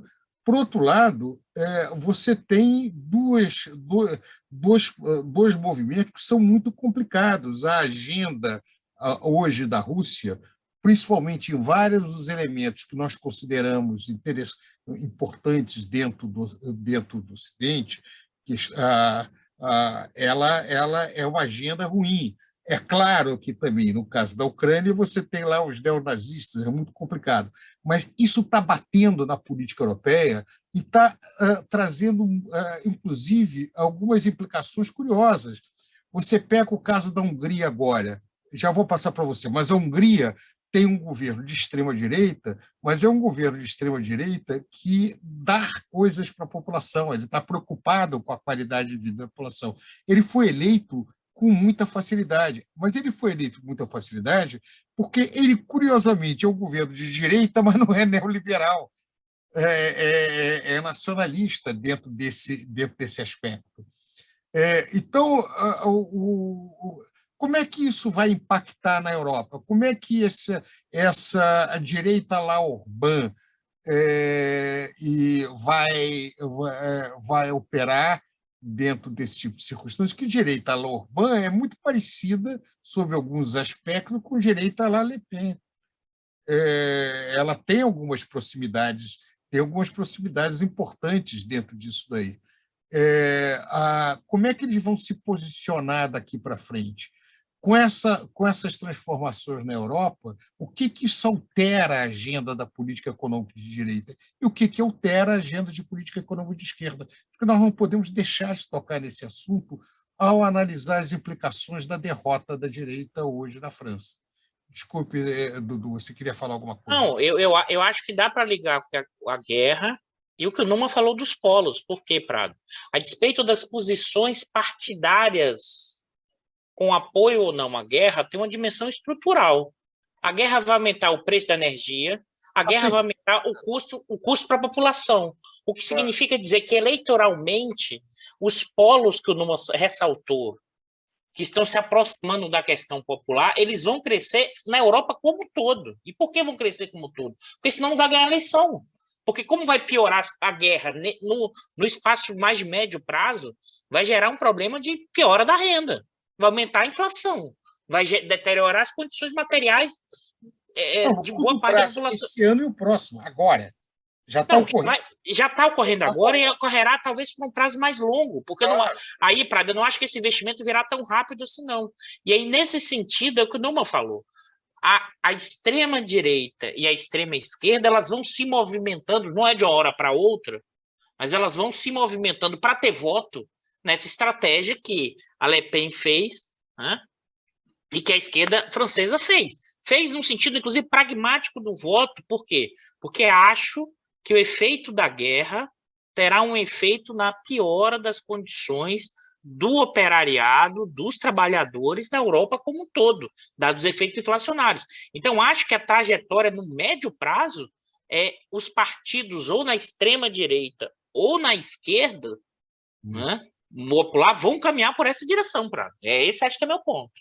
Ou seja, o que você está falando, até um artigo que saiu há pouco tempo, uma brasilianização da Europa. Ou seja, a questão piorando, a questão de distribuição de renda, o centro sendo esmagado, porque ele não consegue dar resposta. Eu só não gosto muito desse termo de brasilianização. Com todos os nossos problemas, eu tenho dificuldade de usar esses termos, porque fica complexo, senão a gente vai incorporando umas dimensões externas para comparar o mundo. A gente já tem nossos complexos de vira-lata, é melhor a gente reduzir esses efeitos. Eu sei que é um artigo acadêmico, mas eu fico cismado com isso, Prado. Não, sim, eu apenas peguei, isso é uma curiosidade, mas é um artigo eu achei muito instigante, porque o Brasil é um país com características tão peculiares que sinaliza um pouco essas questões de concentração de renda muito grande e polarização, embora a nossa esquerda seja muito mais centro do que propriamente a nossa direita é a direita para valer. Mas eu acho esse artigo que saiu é um pouco instigante dentro dessa situação. Você, na visão que você está trazendo, o centro europeu está numa armadilha, está com dificuldade de responder aos desafios. Mas esse, para mim, é um ponto central. O centro europeu ele não terá voto ao longo do tempo. Isso está acontecendo ao longo do tempo.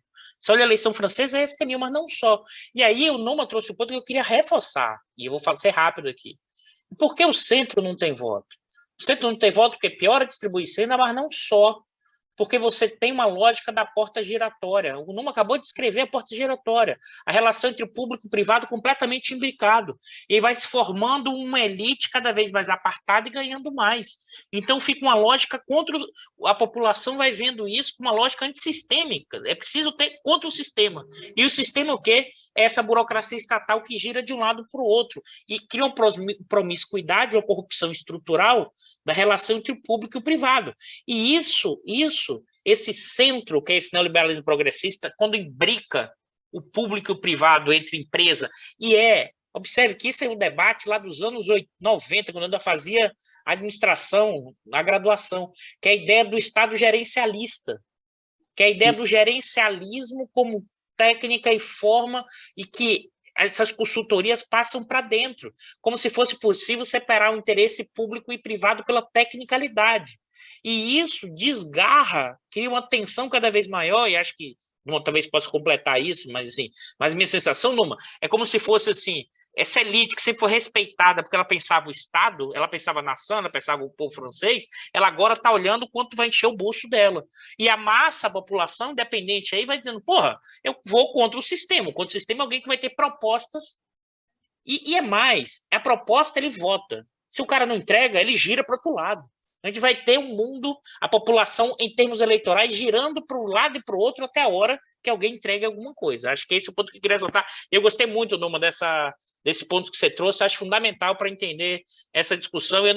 Eu sei a coisa do gerencialismo que eu estudei lá atrás, mas ganhou uma proporção cada vez maior com o neoliberalismo. É impressionante isso. A porta giratória, ela gira em todos os locais e o capitalismo avançando.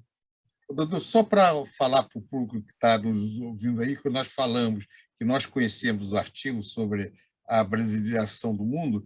O Picário, deixa eu botar um minutinho a capa do artigo, até para as pessoas verem o que eu estou falando. Deixa eu poder compartilhar aí a tela, por favor. A gente pode botar na descrição do vídeo, Luiz Carlos. Você pode botar, talvez seja até mais fácil.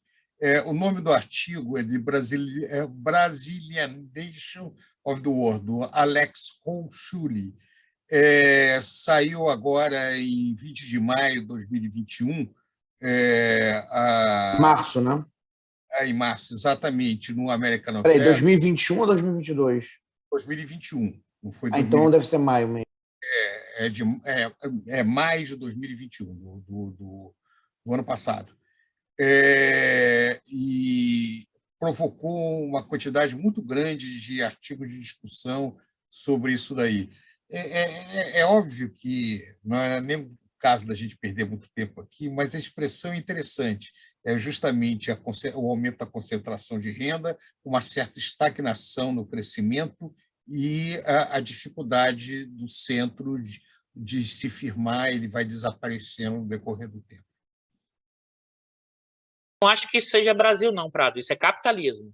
Eu acho que isso é o capitalismo com sua lógica. Por isso que eu tenho muita dificuldade para fazer esse tipo de um caso particular para explorar. Isso é a lógica do capitalismo atual. Isso não tem a ver com o Brasil especificamente. A gente tem as nossas questões que estruturalmente têm a ver com outras questões, não só com o capitalismo, tem a ver com a nossa trajetória histórica. Eu tenho muitas questões, novamente, eu tenho muitas questões com essa visão de fora para dentro, que às vezes não tem a mínima noção como é que opera o Brasil. Eu tenho realmente... Eu também acho, isso é uma metáfora, tá? Mas eu acho que nós podemos até discutir isso, mas em um outro momento. Eu acho que aqui não é a hora agora nós debatemos o artigo, que eu acho até um artigo instigante. Metáforas são sempre complicadas, né? Metáforas e ironia, né?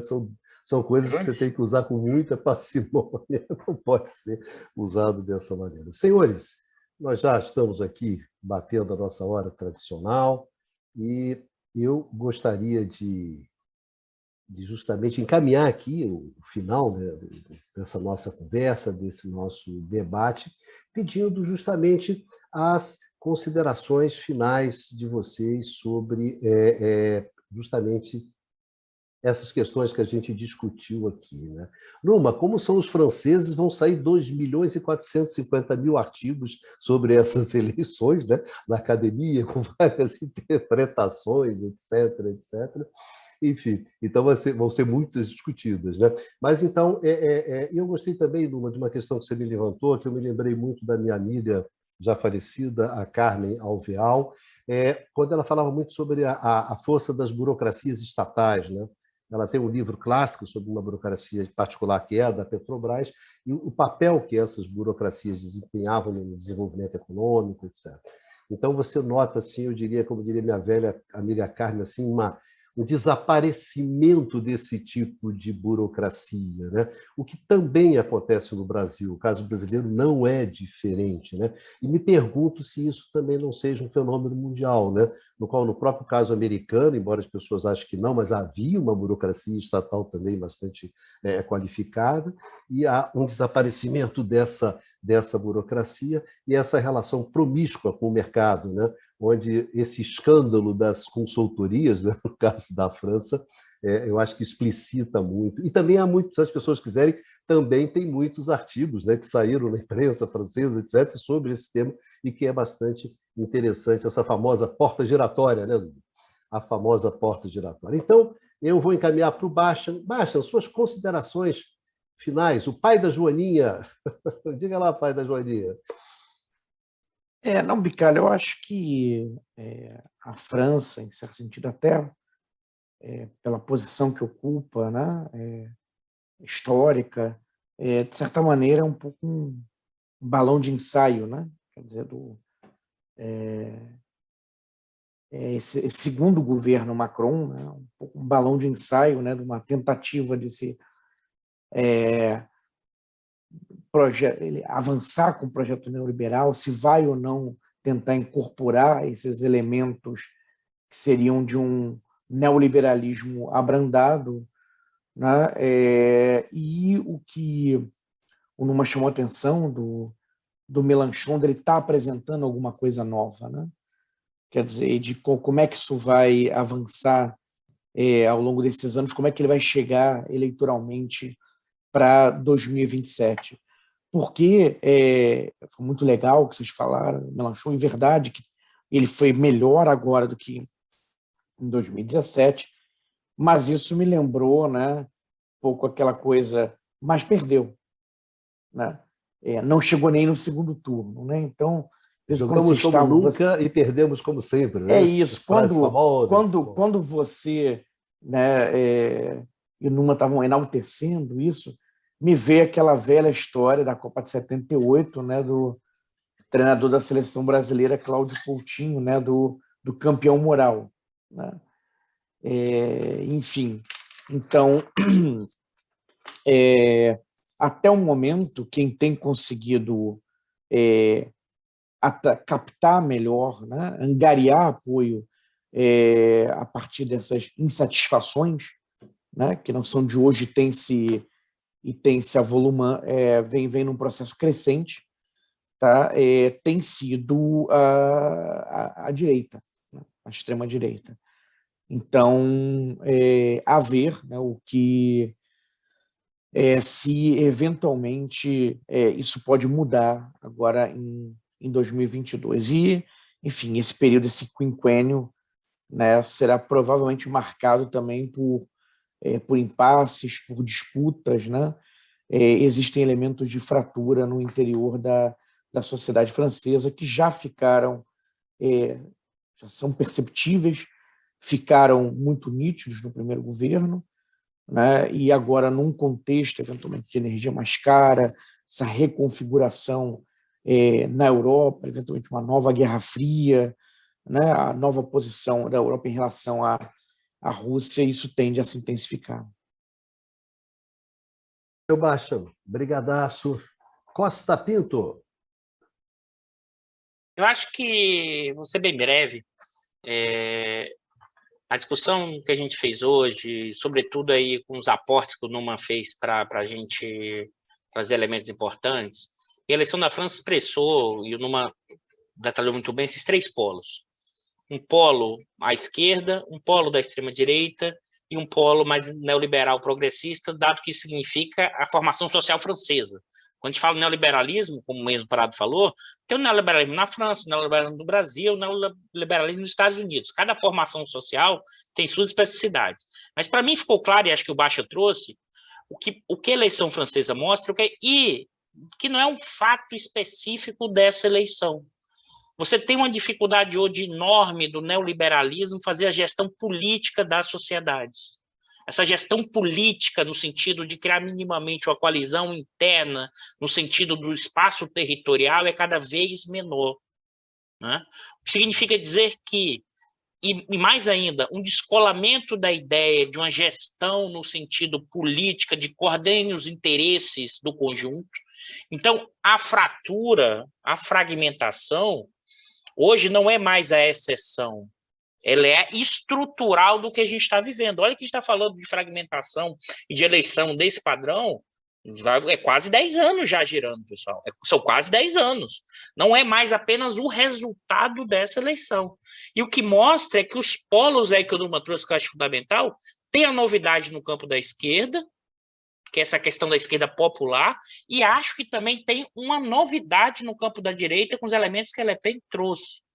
E é evidente que o Baixa trouxe um ponto. A extrema esquerda, a extrema direita, ela está mais organizada há algum tempo com o discurso.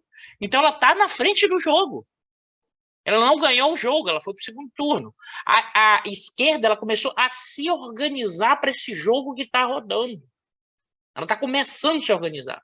Então, acho que eu queria ressaltar que, a despeito das especificidades do que foi essa eleição na França, mas me parece que reforça, mostra do particular elementos gerais do que a gente está vivendo no capitalismo contemporâneo. Acho que isso que eu queria chamar a atenção, sem perder de vista as especificidades francesas, da formação social francesa. Agora, o Numan apresentou elementos que são de conexões, porta giratória, né? Uma preocupação da extrema-direita começando a olhar para algumas questões. Claro, isso tem a ver também com o que é a trajetória francesa, né? Mas tem uma novidade. Eu acho que a gente olhar a eleição francesa com esse olhar, que eu acho que o Numan nos ajudou aqui, dá para a gente pensar não só a questão francesa e europeia, mas é pensar esses movimentos nas próximas conjunturas que vão além dos 5 anos, na trajetória mundial, no sentido de as tensões continuarão e esses governos ainda se alternarão do neoliberalismo progressista para a extrema-direita e para a esquerda, até que alguém consiga, e acho que a terceira via não vai conseguir, porque não tem a ver com as coalizões políticas, porque tudo é populismo, mas se alguma dessas vias consigam realmente engendrar transformações mais estruturais nas sociedades que elas ganham eleitoralmente. Acho que esse é um ponto importante. E bom dia, boa tarde, boa noite a todos que estão nos assistindo agora. Valeu, Dudu. Obrigadão. Pradinho. Acho que hoje eu estou num espírito provocador, eu vou trazer uma outra metáfora. Tem um livro muito, muito interessante do John Keegan, que chama-se Zumbi Economics. Tem uma resenha desse livro de um historiador econômico de Berkeley, chamado Brad DeLong, que eu acho muito interessante. Ele diz o seguinte: matar vampiros e werewolves e outras coisas do gênero, né? Lobisomens. Lobisomens em português. É fácil. Mas como se faz para matar zumbis econômicos, ideias que deveriam ter morrido longo tempo atrás e continuam andando como mortos-vivos sobre a Terra? Eu acho que esse caso francês indica muito essa sobrevivência, a insistência do neoliberalismo continuar caminhando em condições em que cada vez ele apresenta menos resposta para a realidade que tem que lidar. É claro que por trás do neoliberalismo não é só uma questão de ideias, como sugeriu o Dudu, o problema não é só matar as ideias, mas a sobrevivência dos capitalistas, eu concordo. Quer dizer, o problema é que essas ideias não estão no vazio, elas fazem parte de um jogo de poder dentro disso aí. Mas o que nós estamos vendo é que a história vem se acelerando com referência a isso. O que me dá uma certa angústia é que as respostas a essas ideias que permanecem como mortos-vivos têm sido apresentadas não apenas pela nossa tradição à esquerda, mas também pelo lado da direita. Isso que me assusta, porque no pacote da direita, além de algumas respostas pontuais para essas questões, vem toda a agenda anti-intelectual, vem toda a destruição dos valores, todas as questões de atraso civilizatório que nós passamos tanto tempo para lutar. Então, mais uma razão para apresentar alguma alternativa, e eu gostei muito do nome, da esquerda popular, uma esquerda que não fala apenas para a classe média, que não fala para a massa da população e procura dar respostas a esses problemas que, muitas vezes, para nós, não parecem tão imediatos. É isso aí. Valeu, Pradinho. Brigadão. Numa, te agradecer, Numa. Hoje você teve que segurar segurar o tema aqui. Numa hoje foi praticamente... Como o nosso francês, se ele não fosse fazer isso, nós íamos entrar em crise. Numa foi praticamente o solista e a gente banda de apoio, né? A gente só ficou no back vocal, né? Ele é solista de alto nível. Adorei. No Lalaiá, e agora ele vai fazer breves considerações. Não, hoje ele pode fazer o que ele quiser. Vai lá, Numa, suas considerações finais, por favor. Não vou responder a essas provocações. Bom, não, eu acho que já falamos de muitos aspectos, mas eu acho que, como foi feito pelos camaradas, é sempre interessante olhar essa experiência francesa e ver o que ela significa também a nível internacional. E acho que, de fato, tem alguns elementos que claramente espelham tendências que se manifestaram com formas diferentes, mas em muitas outras regiões do mundo. E uma questão principal que se coloca, e a gente vê nesse sentido a importância da base das questões econômicas, e quanto elas são definidoras de grandes tendências políticas, e que as evoluções, aí no centro vai ser nos países centrais, nos países mais ricos, vai ser, pensando nas últimas 4 décadas, vai ser o abandono do keynesianismo, o abandono aí em graus menores ou maiores, de parte também do estado de bem-estar social.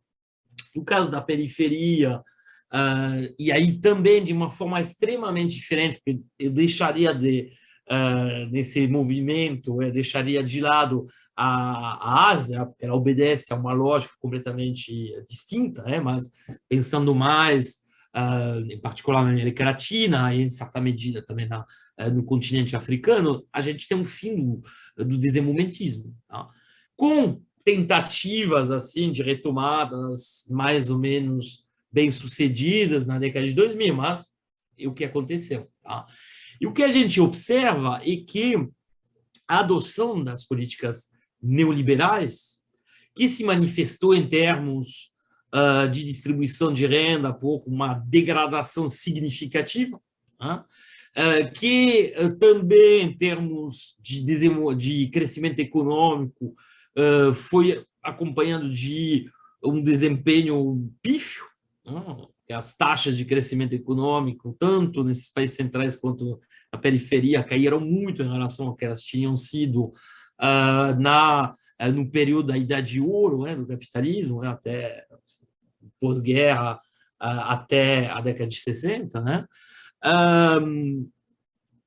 E a ideia, o fato de dizer, não, mas temos uma tendência das economias a crescer a um ritmo mais lento, todo o debate com o qual vamos entrar aqui sobre a estagnação secular das economias capitalistas, isso é meio problemático quando você olha o desempenho das economias asiáticas. Tá? Obviamente tem a China, mas tem outras que continuam crescendo a um ritmo muito acelerado. As únicas que passaram a crescer a um ritmo baixo são aquelas que passaram a seguir, em certa medida, esse modelo neoliberal e essas evoluções. Bom, obviamente, primeiro exemplo sendo o Japão. Tá?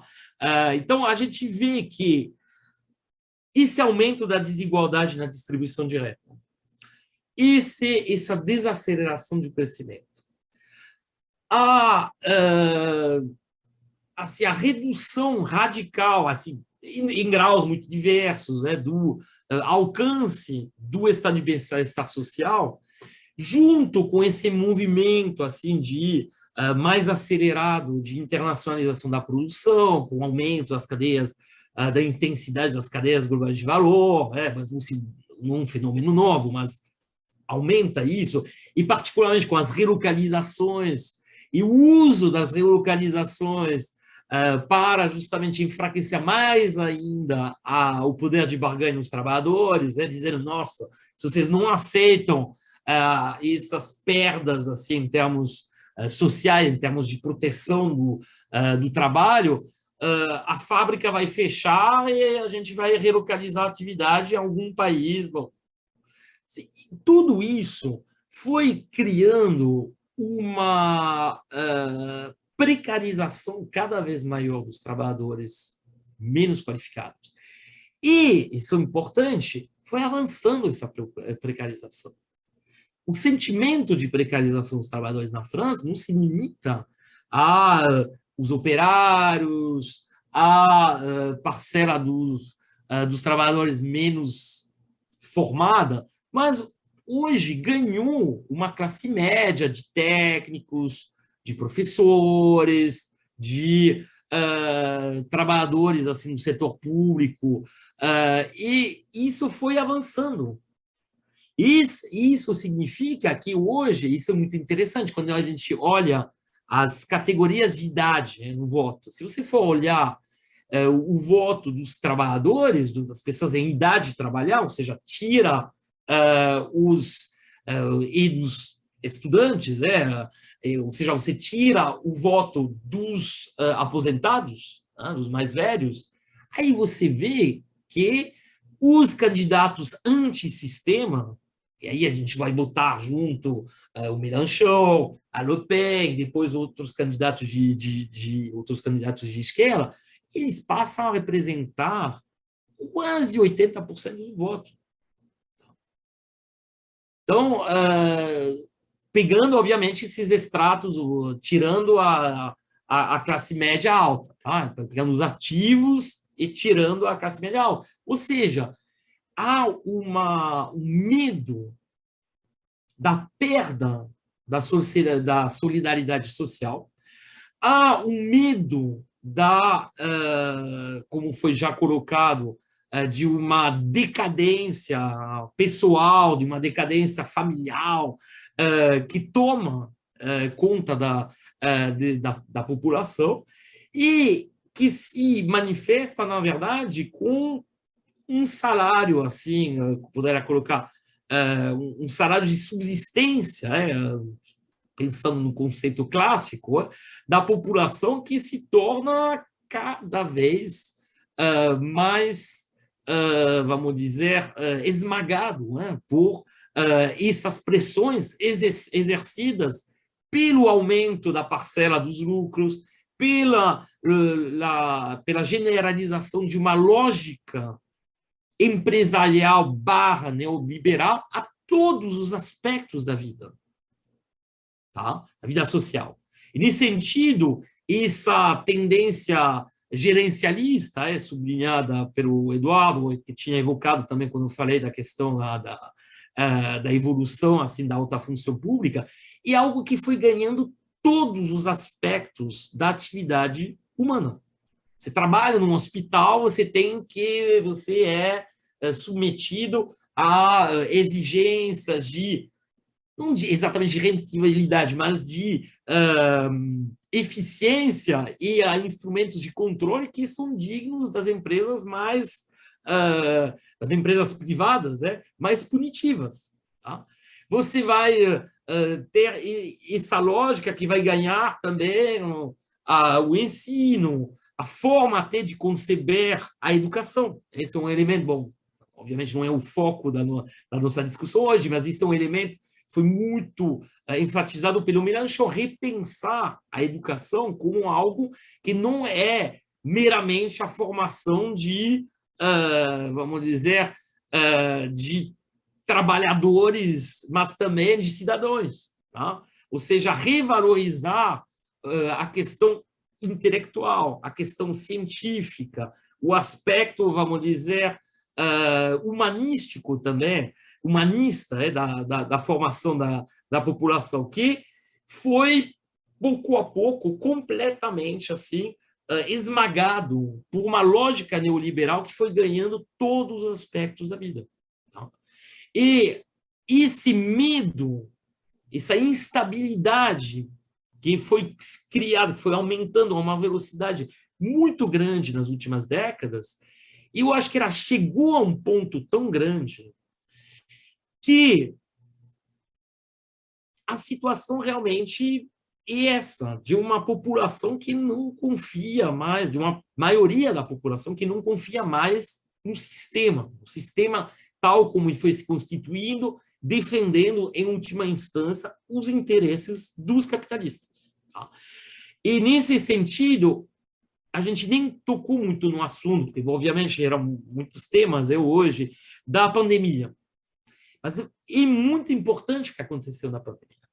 Porque, no caso da França, teve o famoso quoi qu'il en coûte, que em francês, que traduzindo seria qualquer seja o custo. Vamos manter a atividade, vamos manter os salários da população, vamos gastar, vamos manter, vamos transferir dinheiro para as empresas.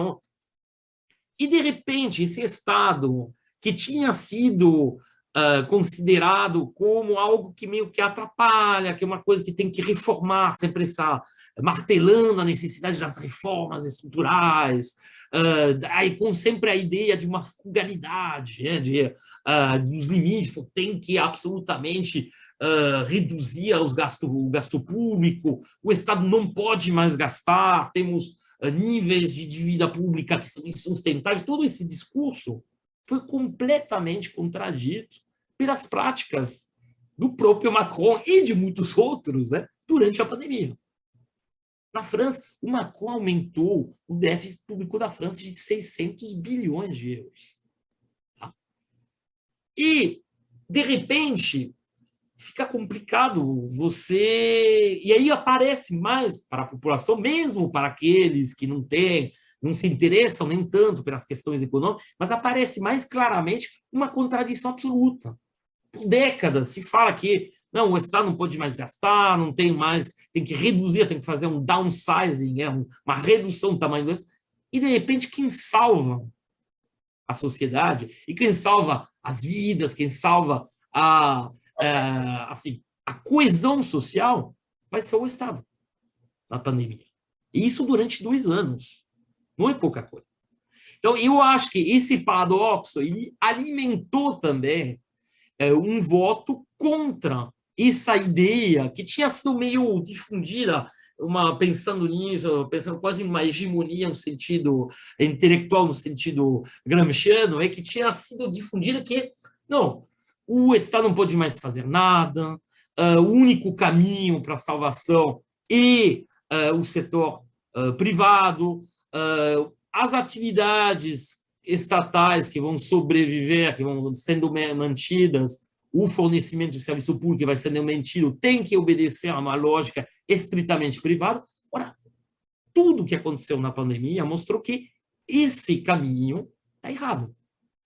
Inclusive, a própria crise que teve, bom, falamos isso no início, nos primeiros episódios do programa, essas crises que a gente observa em muitos países, na França em particular, no sistema hospitalar, que era o produto de políticas de redução do nível do número de leitos em nome de uma racionalização da política assim, da política de saúde.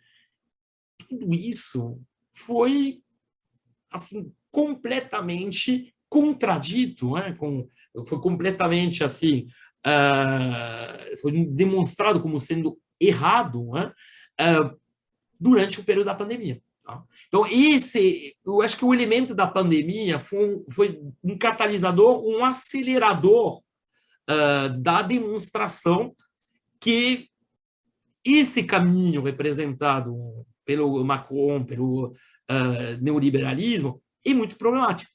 E, ao mesmo tempo, o segundo turno da eleição mostrou que, assim, uma opção por políticas assim, que mesmo se preocupa em parte pelo povo, em parte só, no caso da Le Pen, mas junto com essa coisa xenófoba, essa coisa muito isolacionista, é algo que não vai, ainda pelo menos, não agrada a uma maioria da população. Mas tem que tomar muito cuidado com essas evoluções, porque, de fato, não levar em conta o bem-estar do povo, da maioria da população, e tentar enfiar através da mídia, através de uma espécie assim, de um discurso hegemônico, a ideia que não há alternativa, isso é muito perigoso, porque há alternativas. Tá? E o problema é, bom, essas alternativas elas aparecem vamos dizer, nos extremos, entre aspas, do espectro político, né? Mas elas vão se consolidando. Tá? Então, basicamente, eram essas poucas observações que eu queria fazer. Valeu, Numa. Muito obrigado ao Numa, muito obrigado ao Prado, ao Costa Pinto e ao Baixa pela participação nessa conversa, nesse debate. Eu gostaria muito de agradecer aos nossos amigos e às nossas amigas que nos acompanham nessas conversas, nesses debates, e nos encontramos no próximo... Hoje conversa. É um marco, né? Programa 50. A propósito, né, Basti? Nós havíamos conversado que nós iríamos fazer esse número 50, justamente uma live ao vivo, para que a gente pudesse responder as perguntas, né, do pessoal que segue a gente, que acompanha a gente, mas a gente constatou que é impossível conciliar a agenda de nós 5, né? E como diz o Basti, mais uma vez, estamos aqui quinta-feira, dia 28, 1h da manhã, gravando o programa. É um programa de madrugada, né? Adelson Alves, como tinha sido na Rádio Globo. Conciliar, né? Num horário que as pessoas pudessem assistir. Sim, né? no horário civilizado, né? Mas eu acho que nós faremos uma live 1h da manhã, né? Exatamente, que vai ser a hora. Então, pedir desculpa para o pessoal, né, que a gente havia prometido, mas é uma impossibilidade conciliar dentro de horários civilizados, né, como diz o Basti. A gente vai ter que fazer uma live e começar às 10h30, Vicário. Na melhor das hipóteses, começar às 10h30, 11h da manhã. Então, desculpa aos nossos amigos e às nossas amigas. Por enquanto, seguiremos, né, nesse nosso formato, que é o formato tradicional dos últimos 2 anos. Mas um dia vamos fazer pelo menos 11h da noite, né, Dudu? Acho que 11h a gente consegue, pelo menos isso. Então, um agradecimento a todos vocês. E nós nos encontramos aqui no próximo Conversas sobre o Mundo Contemporâneo, no canal do Instituto de Economia da UFRJ. Se cuidem e vida que segue.